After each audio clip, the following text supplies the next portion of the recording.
வணக்கம் நண்பர்களே, நான் உங்கள் விவசாயி வேல்முருகன். இப்போ நம்ம குண்டுமல்லி காட்டுக்கு தண்ணி எடுத்து விட்றோம். செடிக்கு தண்ணி கட்டலான்னு இப்போ தான் மோட்டர் போட்டுவிட்டேன். வீட்டுக்கு தண்ணி போய்ட்டுருக்கு. இதில் சொட்டு நீர் மூலமாக பாஞ்சிட்டு இருந்தது. இப்போ இந்த கீழ்காட்டுக்கு தண்ணி திறந்து விட்றேன் பைப்பில்.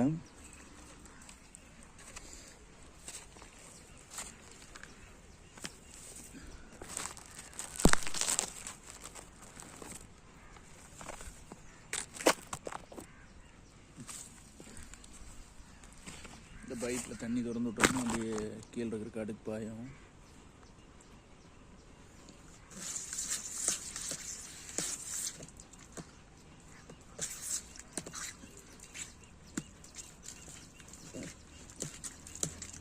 முடி ரொம்ப டைட்டாக இருக்குது, கட்டியாச்சு.